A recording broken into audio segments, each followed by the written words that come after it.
అందరికీ నమస్కారం. నేను మీ Vinshith. Welcome to Vinshith creations. మనం ముందు వీడియోస్లో దసరా శరన్నవరాత్రుల్లో మొదటి రోజు పూజనందుకుని శైలపుత్రి గురించి, రెండవ రోజు పూజనందుకునే బాలాత్రిపుర సుందరి గురించి, మూడవ రోజు పూజనందుకునే గాయత్రీదేవి గురించి, నాలుగవ రోజు పూజనందుకునే అన్నపూర్ణాదేవి గురించి అనేది మనం ముందు వీడియోస్లో తెలుసుకున్నాం కదా. ఈ నాలుగిటి అవతారాల కథలు మీకు కింద డిస్క్రిప్షన్ బాక్స్లో లభించడం జరుగుతుంది. సరస్వతీదేవి గురించి ఈరోజు మనం తెలుసుకుందాం. ముందుగా మన కథని మొదలుపెట్టే దానికన్నా ముందు నేను ఒకటి విన్నవించుకోవాలనుకుంటున్నాను. మనకు సరస్వతీదేవి ఎలా తెలుసు? మనం సరస్వతీదేవి చదువుల తల్లి కదా. అలాగే చదువుల తల్లి అంటే మనకు జ్ఞాపక శక్తి, మేధాశక్తి, జ్ఞానం ఇస్తుంది సరస్వతీదేవి. అందుకు మనకు సరస్వతీదేవి గురించి ఇలా తెలుసు. అలాగే మనం ఎక్కడికైనా పరీక్షలు రాయడానికి వెళ్తున్నప్పుడు, లేకపోతే మనం స్నానం చేయరంగానే, లేకపోతే చిన్నప్పటి నుంచి మనకు మాటలు వచ్చినప్పటి నుంచి అమ్మ నాన్నలు ఏం చేస్తారు? సరస్వతీదేవి ప్రార్థన చేయిస్తూ ఉంటారు కదా. అలాగే పెద్ద పెరిగాక పరీక్షలు రాయడానికి వెళ్తున్నప్పుడు కానీ, స్నానం చేసినాక, ఒరేయ్ నువ్వు సరస్వతీదేవి ప్రార్థన చేసుకో, అప్పుడు నీకు ఈ పరీక్షలో మంచిగా రాస్తావు. అలాగే మంచిగా రాస్తావు.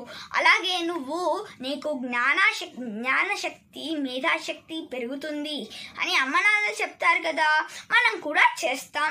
ఎలాగంటే సరస్వతీదేవి స్తోత్రాలు చేస్తాం కదా. మరి మనకు కూడా నమ్మకం ఉంటుంది, సరస్వతీదేవిని ప్రార్థిస్తే మనకు కూడా మంచి మార్కులు వస్తాయని మనకు కూడా నమ్మకం ఉంటుంది కదా. అందుకు ఈరోజు మన కథలో ఏం తెలుసుకోబోతున్నామంటే, అసలుకి సరస్వతీదేవి కృపా కటాక్షాలు లేకపోతే ఎలాంటి పరిస్థితి వస్తుందో మనం ఈ కథ ద్వారా కూడా మనం తెలుసుకోవచ్చు. ముందుగా నేను సరస్వతి ప్రార్థన చేయబోతున్నాను. సరస్వతీ నమస్తుభ్యం వరదే కామరూపిణి, విద్యారంభం కరిష్యామి సిద్ధిర్భవతు మే సదా. పద్మపత్ర విశాలాక్షి పద్మకేసరవర్ణిని, నిత్యం పద్మాలయాం దేవి సా మాం పాతు సరస్వతి. భగవతి భారతి పూర్ణేందు బింబాధరాం, జ్ఞానానందమయం దేవం నిర్మలాం స్ఫటికాకృతిం, ఆధారం సర్వ విద్యానాం హయగ్రీవముపాస్మహే. ఇలా ఈ సరస్వతి ప్రార్థనని సంపూర్ణం చేస్తున్నాను. ఇప్పుడు మన కథని ప్రారంభిద్దాం. ఈ శ్లోకాలు ఉన్నాయి కదా, సరస్వతి ప్రార్థనకి సంబంధించిన శ్లోకాలని మీకు కింద డిస్క్రిప్షన్ బాక్స్లో లభించడం జరుగుతుంది. ఇప్పుడు మన కథని ప్రారంభిద్దాం. ఈ కథ రామాయణంకి పూర్వం జరిగిన కథ.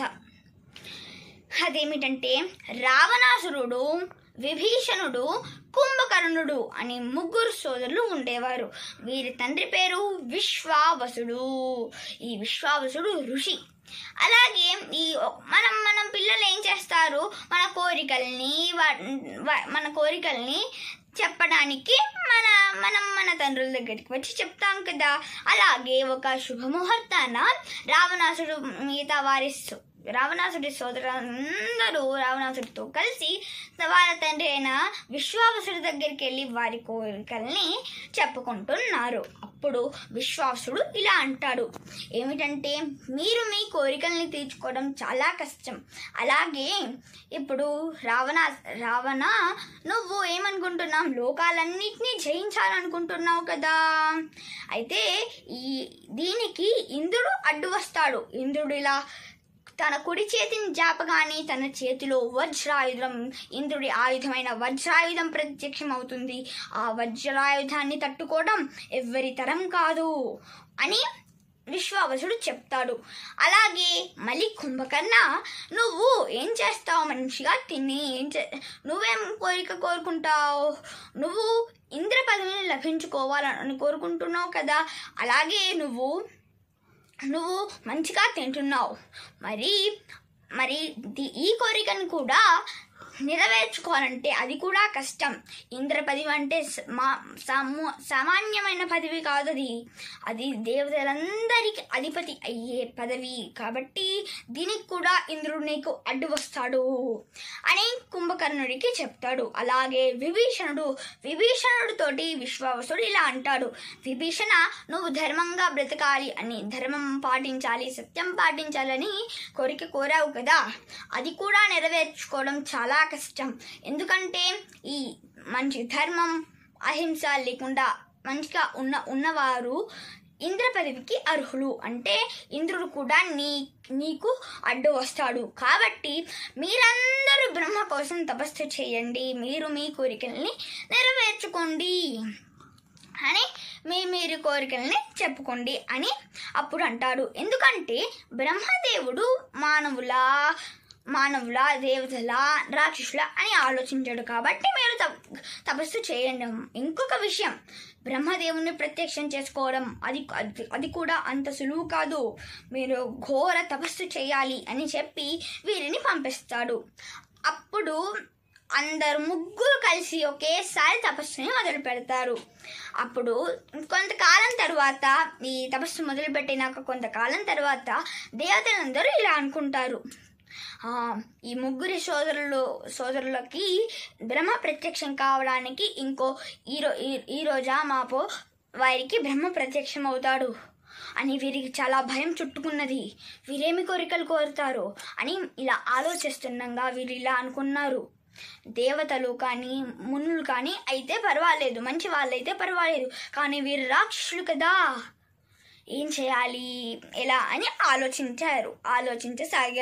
అప్పుడు దేవతలందరూ బ్రహ్మ దగ్గరికి వెళ్ళి వారి కోరికని చెప్పుకున్నారు. అప్పుడు బ్రహ్మ అంటాడు, నేను రాక్షసుల మానవుల్లా నేను చూడను, కానీ వారు నా కోసం ఘోర తపస్సు చేశారు, కాబట్టి నేను వరం ఇవ్వక తప్పదు, నేను వరం ఇస్తాను అని దేవతల మాటని అంగీకరించలేదు.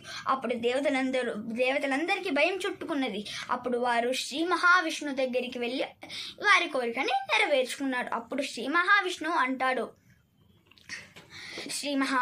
మహావిష్ణు గారు, మీరు ఈ బ్రహ్మదేవుడు వరాన్ని ఇచ్చేస్తాడంటున్నాడు, మాకైతే భయం చుట్టుకున్నది, మీరే మమ్మల్ని రక్షించాలి అని దేవతలందరూ కోరుకుంటారు.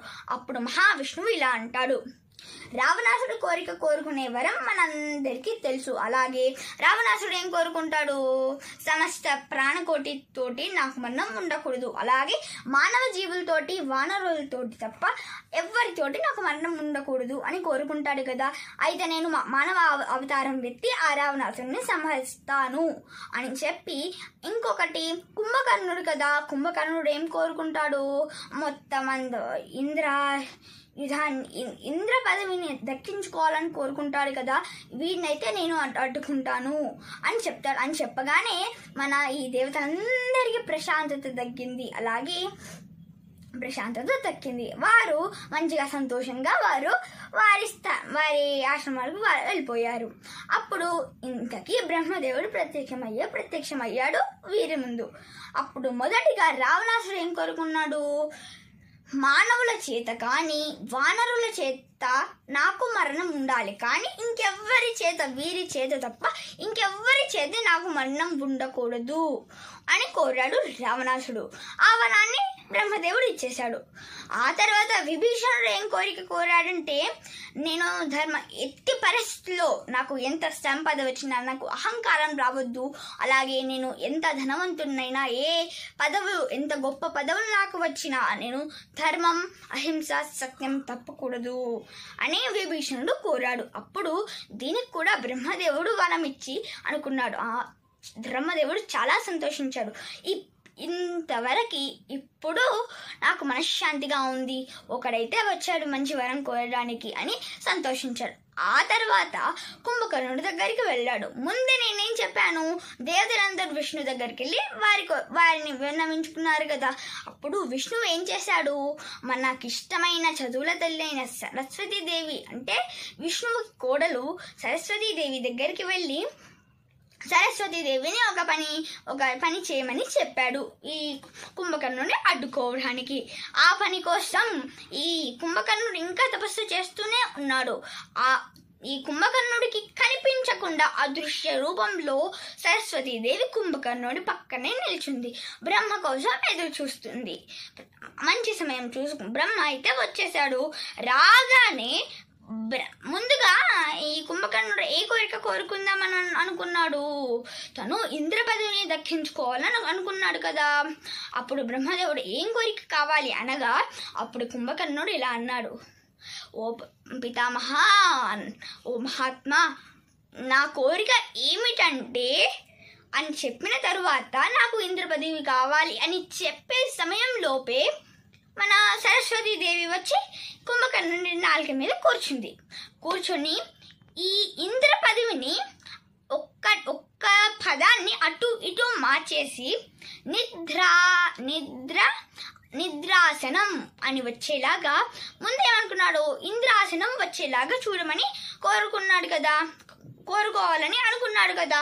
కానీ బ్రహ్మదేవుడు కోరిక ఏంటి అనగానే ఏమన్నాడు, నాకు నిద్రాసనం కావాలి అని కోరుకున్నాడు. అయితే ఇలా నిద్రాసనం ఎలా వచ్చింది అంటే తను ముందేమనుకున్నాడు, ఇంద్రాసనం అనుకున్నాడు. నిద్రాసనం అనుకోలే కదా. ఇంద్రాసనం అంటే నాని ఇటు తెప్పించి ఈయన గురిలాగా పెట్టి నిద్రాసనాన్ని కోరుకునేలాగా సరస్వతీదేవి మహిమతోటి సరస్వతీదేవి అలా మార్చింది. అలా సరస్వతీదేవి కృపా కటాక్షాలు లేకపోవడం వల్ల ఇలా జరిగింది. అప్పుడు బ్రహ్మదేవుడు అనుకొని సంతోషించి బ్రహ్మదేవుడు తనకి ఆ వరాన్ని ఇచ్చి ఇలా అన్నాడు, కుంభకర్ణ, నీకేమీ బాధ లేదు. నువ్వు 6 నెలలు మంచిగా నిద్రపో. ఆ తర్వాత 6 నెలల తర్వాత ఇంకో రోజున మొదటి రోజున నువ్వు లేచి నువ్వు మంచిగా 6 నెలలకు సరిపోయేంత భోజనం తినేసాయి. తిని మళ్ళీ 6 నెలల పాటు పడుకో, నీకేమీ బాధ లేదు అని కుంభకర్ణుడికి బ్రహ్మ చెప్పాడు. అలా కుంభకర్ణుడు ఆ వరాన్ని కోరుకున్నాడు. బ్రహ్మదేవుడు మన బ్రహ్మలోకానికి వెళ్ళిపోయాడు. ఇప్పుడు ఈ కుంభకర్ణుడి పరిస్థితి ఎలా ఉంది చెప్పాలా. కుంభకర్ణుడు ఏమనుకున్నాడు, నాకు మంచి వరం వచ్చిందని గంతులేశాడు. కానీ ఎప్పుడైతే సరస్వతీదేవి తన నాలుక మీద నుంచి వెళ్ళిపోయిందో తను కోరుకున్న కోరికలన్నీ గుర్తు వచ్చి తను కోరుకున్న కోరికలన్నీ తెలిసి లభోస్మోమని మొత్తుకున్నాడు. అప్పుడు తను ఆ భూమి మీద వాళ్ళతో కొడుతూ ఏడ్చసాగారు. అప్పుడు రావణాసుడు కూడా చాలా ఆశ్చర్యపోయి కుంభకర్ణుడి దగ్గరికి వచ్చి, ఏమయ్యా కుంభకర్ణ, నువ్వేమీ ఇలా కొట్టకు, మొత్తం భూమి అంతా పగిలిపోయేలాగా ఉంది, కోరుకోకు, నువ్వు అలా కొట్టుకోకు, ఇదంతా దేవతల పని. కాబట్టి నేను నువ్వు కోరుకోవాలనుకున్న ఇంద్ర పదవి మనకి మన రాక్షసులకే వచ్చేలాగా నేను చేస్తాను అని రావణాసుడు అన్నాడు. అప్పుడు కుంభకర్ణుడు సరే సోదరా, కానీ నేను 6 నెలల పాటు ఎక్కడ పడుకోవాలి ఈ విధంగా అడిగాడు. అప్పుడు రావణాసుడు కుంభకర్ణుడితో ఇలా అన్నాడు, నువ్వేమీ చింతించకు, నేను నీకు ఒక పెద్ద భారీ భవనాన్ని కట్టిస్తాను మన లంకా నగరంలో. నువ్వు అక్కడనే మంచిగా విశ్రాంతి తీసుకొని ఉండు. అలాగే 6 నెలల తర్వాత నువ్వు ఒకసారి లేచి మొత్తం 6 నెలలకు సరిపోయేంత నీకు ఇష్టమున్న భోజనం అంతా తిని నీ బాధలు నీ కోరికలన్నీ నాకు చెప్పు, నేను తీరుస్తాను అని చెప్పాడు. అలాగే బ్రహ్మదేవుడు కుంభకర్ణుడికి ఇంకో విషయం చెప్పాడు. ఏమిటంటే తనకు తానుగా 6 నెలల తర్వాత కాకుండా 6 నెలల మధ్యలో కానీ మధ్యలో లేచి తను యుద్ధానికి కానీ ఎక్కడికైనా వెళ్ళినప్పుడు తను వేరే వాళ్ళని ఓడించడం కాదు, వేరే వాళ్ళే కుంభకర్ణుడు ఓడించేస్తారు. కానీ ఎప్పుడైతే నువ్వు 6 నెలల తర్వాత మేల్కొన్నాక, లేకపోతే ఎవరైనా నిన్ను మేల్కొలిపిన తర్వాత నువ్వు యుద్ధానికి వెళ్తే నువ్వు పైకి వెళ్ళడం కాదు, నువ్వు నీ యుద్ధానికి వచ్చిన వారందరినీ పైకి పంపిస్తావు అని బ్రహ్మదేవుడు అన్నాడు.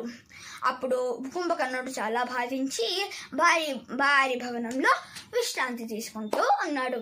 దీంతో నా ఈ చిన్న కథని సమాప్తం చేస్తున్నాను. దీనివల్ల మనం ఏం తెలుసుకున్నాం? సరస్వతి కృపాకటాక్షాలు కన్నా కృపాకటాక్షాలు లేకపోవడం వల్ల ఎలా అవుతుంది అనేది తెలుసుకున్నాం. అలాగే మనం పరీక్షలు రాస్తుండగా ఒక్క చిన్న పదము అటు ఇటైనా ఇలా ఉంది అని చెప్పగా ఇలా లేదు అని ఇంకో పదం కలిపినా ఇంకో పదం తీసినా మనం ఫస్ట్ ర్యాంక్ వచ్చే వాళ్ళు 2వ ర్యాంకు చేరుతారు. అప్పుడు మనం కూడా చాలా బాధపడతాం. అయితే ఇప్పుడు నాకు తెలిసి మీకు అర్థమైనట్టుంది. అలాగే ఏంటంటే అసలుకి సరస్వతి కరుణా కృపాకటాక్షాలు లేకపోవడం వల్ల ఏ పరిస్థితి ఏ స్థితి వస్తుందనేది మీకు అర్థమైనట్టుందని నేను అనుకుంటున్నాను. దీంతో నా ఈ చిన్న కథని సంపూర్ణం చేస్తున్నాను. అలాగే నా వీడియోస్ కనుక మీకు నచ్చినట్లయితే లైక్ చేయండి, షేర్ చేయండి, సబ్స్క్రైబ్ చేయండి. అలాగే నా వీడియోస్ మీద మీ అభిప్రాయాలు కింద కామెంట్ బాక్స్లో తెలియచేయడం మర్చిపోకండి. ధన్యవాదములు.